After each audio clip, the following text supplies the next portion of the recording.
सिद्ध प्राप्त करने के लिए और ऐसे हस्तियों से जुड़ने के लिए, निस्बत कायम करने के लिए, सिद्ध होने के लिए योग में महारथी होनी चाहिए, आपको महारत होनी चाहिए। इसी तरह से मुस्लिमों में एक गुमराहियत है, गलतफहमी है। सूफिया कराम के, औलिया अल्लाह के लिखे गए बुक व तसनीफ़ें उठा लेना, कुरान की तालीमात, कलाम इलाही कुरान से निकालना और उसके ऊपर 11 दिनों का चिल्ला करना या 40 दिनों का चिल्ला करना, और ये करने के बाद अपने दाढ़ियाँ बढ़ा लेना, सर पे इमामे रख लेना, अपने वेशभूषे बदल लेना और ख़ुद को पीर तसव्वुर करना, मुर्शिद तसव्वुर करना कि भाई मुझे अल्लाह की जानिब से इज़्न मिल गया, मैं एक मुर्शिद हूँ, एक पीर हूँ। लोगों को फिर बैत करना और दुआ ताबीज़ गंडे वगैरह वो करना, जारी असारी कर देना। ताबीज़ गंडे वगैरह जारी असारी कर देना, लोगों को ताबीज़ गंडे देना और खुद मुर्शिद बनकर बैठ जाना, लोगों को बैत करना, मुरीद करना। क्या तुम्हें लगता है कि इतनी आसान तरीक़ों से और इन चंद अमलियात, इस ओछे हरकत से तुम्हें वो खिलाफत अल्लाह अता कर देगा? तुम्हें मुर्शिद, तुम्हें पीर बना देगा कि तुम किसी को बैत कर सको? क्या तुम्हें ऐसा लगता है? ये तुम्हारे सोच हो सकते हैं, तुम्हारे ख़यालात हो सकते हैं और इस तरह से तुम लोगों को धोखा दे सकते हो, पर अल्लाह को धोखा नहीं दे सकते। लोगों को धोखा दे सकते हो पर अल्लाह को धोखा नहीं दे सकते, और ऐसे लोगों को धोखा देने की वजह से अल्लाह रब्बुल इज़्ज़त की नज़रों में सख्त पकड़ में आओगे, और जब तक धोखा दोगे तब तक अल्लाह और फरिश्तों की लानत तुम पर बरसती रहेगी, जब तक ये काम करोगे। इतनी आसानी से नहीं अल्लाह मिलता है, नहीं तुम वलीउल्लाह बन पाते हो, नहीं अल्लाह की दोस्ती तुम्हें मैसर होती है, और नहीं तुम्हें पीर मुर्शिद का गद्दी मिलता है, और नहीं तुम्हें खिलाफत हासिल हो सकती है। तुम किसी को बैत भी नहीं कर सकते हो इतनी आसानी से, बगैर तज़किया नफ्स, बिना तज़किया क़ल्ब के। और तुम्हारे जो बाकी अंदर रूहें, इस बात का ख्याल रखना कि बहुत सारे संप्रदाय हैं ऐसे जिनका एक ही उपदेश है। संप्रदाय हिंदी शब्द है जिसका मतलब समूह होता है, समुदाय होता है, और जो जिस समुदाय में होता है वो उस समुदाय के निर्देश अनुसार उसके कानून को फॉलो करता है, मानता है, निर्देश को लेकर चलता है, मानता है।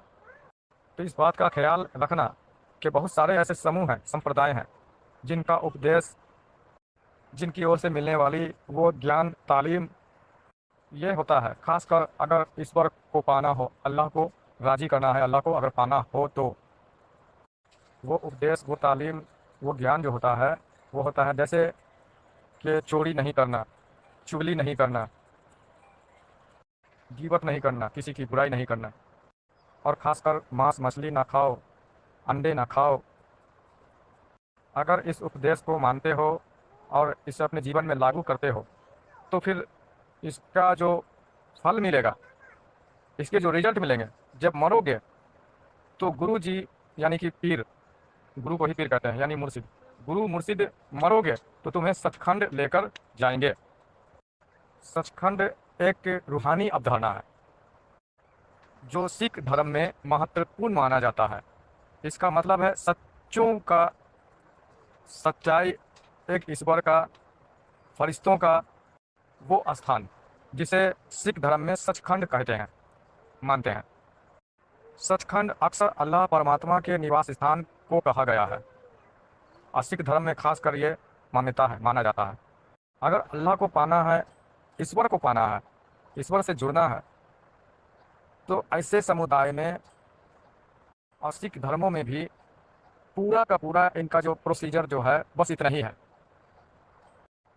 कि झूठ ना बोलो, चुगली ना करो, किसी की बुराई ना करो जिसे गीबत कहा जाता है, और अंडे मत खाओ, मछली मत खाओ, मांस मत खाओ, और ईश्वर का नाम जपो, उसके आगे माथा टेको। मतलब पूरा प्रोसीजर जो है इनका बस इतना ही है।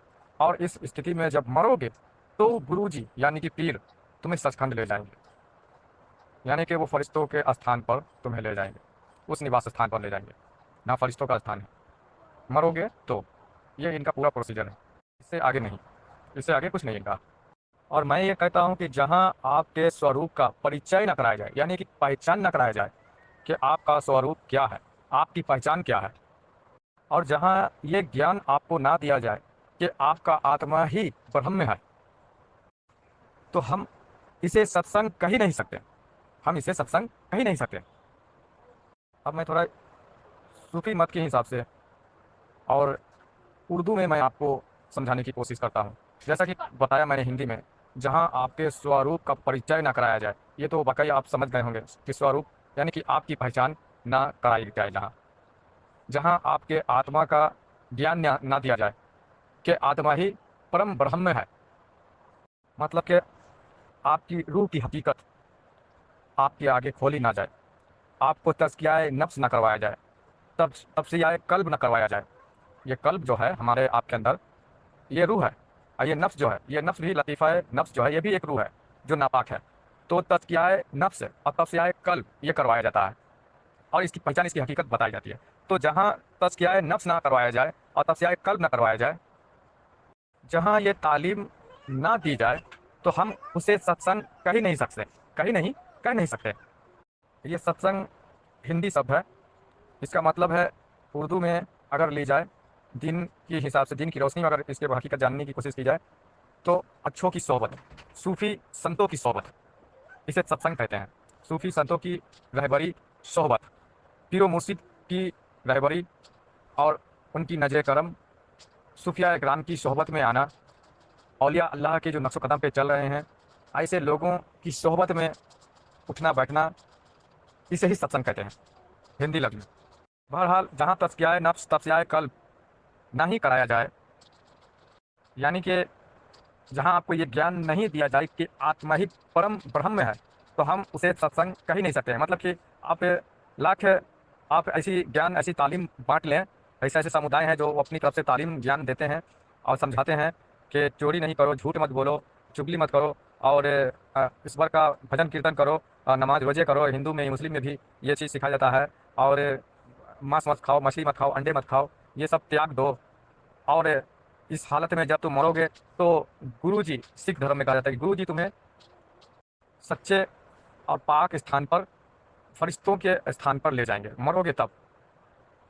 ये दिलों में अगर ये बात बिठाई गई है, इसी पर मैंने कहा कि जहाँ तज़किया नफ्स तफसिया कल्ब नहीं कराया जाए, आपकी पहचान आपको ना बताई जाए, हम इसे सत्संग नहीं कहते, हम मान ही नहीं सकते। यानी कि सूफिया इकराम की सोहबत हम इसे नहीं कहते हैं, औलिया अल्लाह की सोहबत, उनकी रहबरी हम इसे नहीं कहते, जहाँ आपकी पहचान, आपको आत्मज्ञान जहाँ नहीं दी जाए। आप चाहे जितने पुराण पढ़ लें, और पुराण ऐसे भी हर बंदों को, हर इंसान को समझ नहीं आते, मुश्किल से समझ में आते हैं, क्योंकि उसमें कहानी ही आपको भरा पड़ा नजर आएगा। जिस तरह हमारे हदीस हैं, औलिया अल्लाह की रिवायतें हैं, तसनीफ़ें हैं, आप जितने औलिया अल्लाह की रिवायतें, हदीसें उठाकर पढ़ लो, उसमें आपको रिवायतें, कहानियाँ आपको मिलेंगे। और आपको ऐसे भी, आपको उसके अंदर की जो बातनी रहस्य हैं, जो बातें हैं, वो आपको समझ नहीं आएगा। वो मुश्किल से ही समझ में आता है, हर किसी को समझ में नहीं आएगा। समझ में वो आएगा भी उसे जो हकीकी सूफिया इकराम से जो जुड़े हुए हैं, जो औलिया अल्लाह की तालीम हासिल कर रहे हैं, जो निस्बत इख्तियार किए हुए हैं, उन्हें ही समझ में आएगा, आएगा भी तो। लेकिन तुम्हें इस बात का बिलीव करना होगा कि तुम कितनों ही कुरान पढ़ लो, कितनों ही हदीसें, रिवायतें, औलिया अल्लाह की तस्नीफ़ें पढ़ लो, उससे तुम्हारा मोह जो है वो भंग नहीं होगा, और तुम्हारी बुद्धि यानी कि समझ का जो अज्ञान है वो दूर नहीं होगा। मोह भंग का मतलब कि ये दुनिया, ये धरती, ये रिश्ते नाते, जो कुछ भी है, ये सब मोह माया है, ये भंग नहीं होगा, चाहे तुम जितनी रिवायतें, कुरान, हदीसें उठाकर तुम क्यों ना पढ़ लो।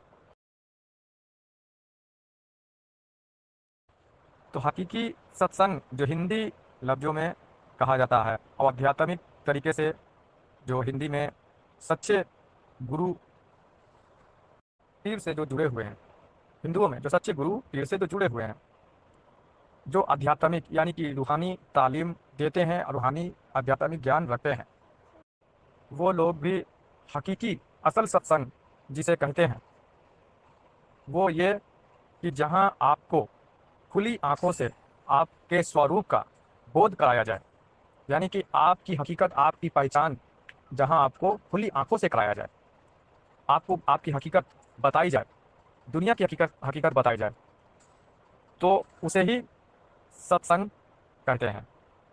यानी कि सच्चे सूफियों का सोहबत, निस्बत, सूफिया इकराम की, औलिया इकराम की, सच्चे सूफिया इकराम, औलिया इकराम की जो सोहबत होती है, जो निस्बत होती है, उसे ही सत्संग कहते हैं। और ये संसार, ये दुनिया खुली आंख का एक सपना है, ये निश्चित तुम्हें कराया जाए, इसकी हकीकत तुम्हें बताई जाए, और तुम्हारा अपना खुद का स्वरूप का वो बोध कराया जाए, पहचान तुम्हें तुम्हारी कराई जाए, वही हकीकी मानों में सत्संग कहलाती है, सूफिया इकराम की निस्बत कहलाती है। और जहाँ ये ना कराया जाए तो समझिए कि वो सत्संग है ही नहीं, वो सूफिया इकराम की निस्बत, आपने औलिया इकराम की निस्बत आपने इख्तियार किया ही नहीं, आपने इख्तियार नहीं किया। और हिंदुओं में ये चीज़ देखा गया है कि 150 लोग मिल जाएंगे और चंद प्रवचन करेंगे, वो भजन कीर्तन वो करेंगे, और उसके बाद ऐसे ऐसे वो करतूते अपना दिखाते हैं, और कुछ ऐसे ऐसे कुछ तंत्र मंत्र वो ऐसे ऐसे वो पूजा पाठ वो करते हैं, और ये धारणा उनके अंदर रहती है कि सिद्ध पुरुष महापुरुष से देवी देवताओं को वो बुला सकते हैं, उनके आत्माओं को बुलाया जाए। क्या तुम्हें लगता है कि इस तरह से सिद्धि तुम्हें प्राप्त होगी और सिद्ध आएंगे?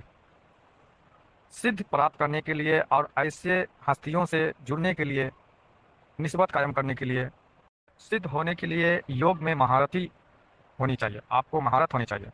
इसी तरह से मुस्लिमों में एक गुमराहियत है, गलतफहमी है। सूफिया इकराम के, औलिया अल्लाह के लिखे गए बुक व तसनीफ़ें उठा लेना, कुरान की तालीमात, कलाम इलाही कुरान से निकालना, और उसके ऊपर 11 दिनों का चिल्ला करना या 40 दिनों का चिल्ला करना, और ये करने के बाद अपने दाढ़ियाँ बढ़ा लेना, सर पे इमामे रख लेना, अपने वेशभूषे बदल लेना, और ख़ुद को पीर तसव्वुर करना, मुर्शिद तसव्वुर करना कि भाई मुझे अल्लाह की जानिब से इज़्न मिल गया, मैं एक मुर्शिद हूँ, एक पीर हूँ। लोगों को फिर बैत करना और दुआ ताबीज़ गंडे वगैरह वो करना, जारी और सारी कर देना। ताबीज़ गंडे वगैरह जारी और सारी कर देना, लोगों को ताबीज़ गंडे देना, और खुद मुर्शिद बनकर बैठ जाना, लोगों को बैत करना, मुरीद करना। क्या तुम्हें लगता है कि इतनी आसान तरीक़ों से और इन चंद अमलियात, इस ओछे हरकत से तुम्हें वो खिलाफत अल्लाह अता कर देगा, तुम्हें मुर्शिद, तुम्हें पीर बना देगा कि तुम किसी को बैत कर सको? क्या तुम्हें ऐसा लगता है? ये तुम्हारे सोच हो सकते हैं, तुम्हारे ख्यालात हो सकते हैं, और इस तरह से तुम लोगों को धोखा दे सकते हो, पर अल्लाह को धोखा नहीं दे सकते। लोगों को धोखा दे सकते हो, पर अल्लाह को धोखा नहीं दे सकते, और ऐसे लोगों को धोखा देने की वजह से अल्लाह रब्बुल इज़्ज़त की नज़र में सख्त पकड़ में आओगे, और जब तक धोखा दोगे तब तक अल्लाह और फरिश्तों की लानत तुम पर बरसती रहेगी, जब तक ये काम करोगे। इतनी आसानी से नहीं अल्लाह मिलता है, नहीं तुम वलीउल्लाह बन पाते हो, नहीं अल्लाह की दोस्ती तुम्हें मैसर होती है, और नहीं तुम्हें पीर मुर्शिद का गद्दी मिलता है, और नहीं तुम्हें खिलाफत हासिल हो सकती है। तुम किसी को बैत भी नहीं कर सकते हो इतनी आसानी से, बगैर तज़कियाए नफ्स, बिना तज़कियाए क़ल्ब के, और तुम्हारे जो बाकी अंदर रूहें हैं, लताइफ हैं, उनकी बिना बेदारी के, बगैर रब की मंजूरी के, तुम ये सब करके तुम लोगों को धोखा देकर अपने लिए जहन्नम की आग तैयार कर सकते हो, और अल्लाह, उसके रसूल और फरिश्तों की लानत के हकदार तुम हो सकते हो। और हकीकत में तुम एक कामिल मुर्शिद नहीं हो सकते हो, लोगों को धोखा दे सकते हो। क्योंकि खिलाफत, विलायत जो अल्लाह की जानिब से मिलती है इतनी आसान नहीं है, उसके लिए तज़किया नफ्स करना पड़ता है, अपने नफ्स को पाक, तज़किया क़ल्ब करना पड़ता है, अपने क़ल्ब में अल्लाह का जिक्र उतारना पड़ता है, नूर उतारना पड़ता है।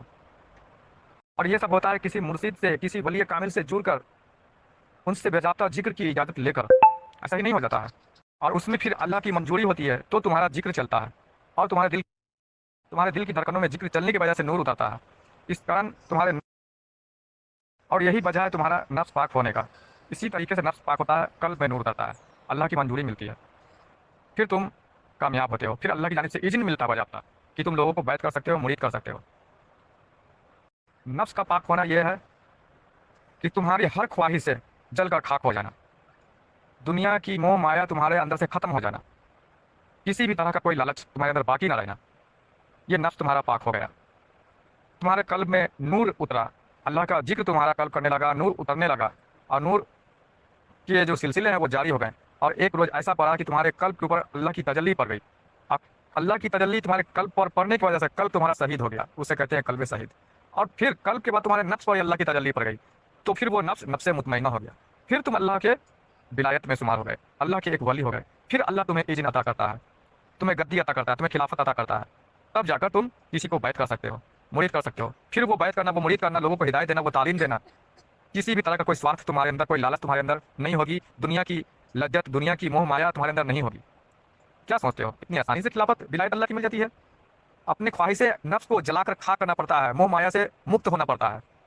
नफ्स जब पाक होगा तब मोह माया से मुक्त हो जाता है, दुनिया की हक ख्वाहिश से वो मुक्त हो जाता है, तब जाकर तुम्हें अल्लाह ये गद्दी तुम्हें सौंपता है, ये खिलाफत, ये विलायत तुम्हें सौंपता है। इतनी आसानी से नहीं मिल जाती। आजकल जो लोग चंद छिल्ले 11 दिनों का 40 दिनों का करके जो बैठ जाते हैं, पीरू मुर्गी का सिलसिला चला रहे हैं, ये सब धोखेबाज हैं, धोखा दे रहे हैं लोगों को, टोपी पहना रहे हैं। ऐसे लोगों से बचना चाहिए, ऐसे लोगों से बचना चाहिए। और यही काम हिंदुओं में, सिखों में, बाकी दीगर धर्मों में भी हो रहा है और हमारे मुस्लिम में भी हो रहा है। इन सब बातों से बचना चाहिए।